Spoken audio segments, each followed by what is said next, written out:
Sa balita sa Inampang, maghahatag man sang full scholarship ang sang Ateneo Davao University o kung Ateneo di Davao University sa anom ka magulutod sa nagtaliwan nga basketball player nga si Rini Clark Bobet Baterbonia.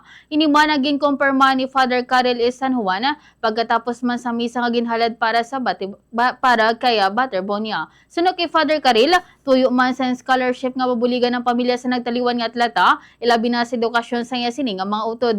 Ginpahayag man sini nga luyag nila nga padayunon ang handom ni Rene para man sa mas maayo nga palabuton sa iya sini nga pamilya. Tuman man ang pagpasalamat sa mahimata kag pamilya sa nagtaliwan nga humalampang sa suporta nga ginhatag sang universidad sa ila sini nga pamilya. Yari kag pamatayan tanangin kabahin sang payag ni Father Karel S. San Juan sang Ateneo di Davao University President.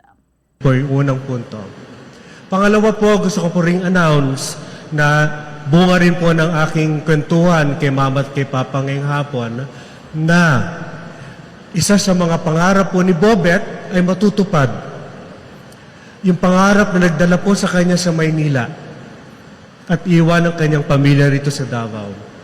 Ang pangarap niya na ang kanyang mga kapatid, 6 niyang kapatid, alam naman natin, kinalko kanina, 7 po sila, 6 niyang kapatid ay bibigyan po ng Ateneo de Davao University po ng scholarship.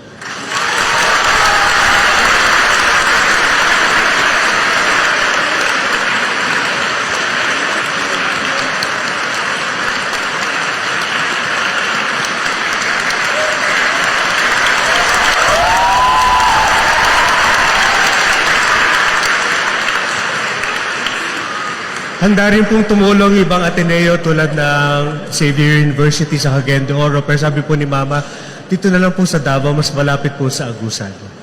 Kahit saan po nila gustong pumunta. Kuya, di ba? Sabi ko sa iyo, kung gusto mo another course after criminology.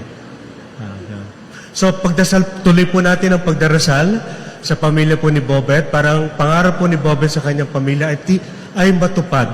Kahit na po, sobrang lungkot po natin, wala na po siya, pero bubuhayin po natin si Bobet sa pamamagitan ng pangarap niya sa kanyang mga pinamahal sa buhay.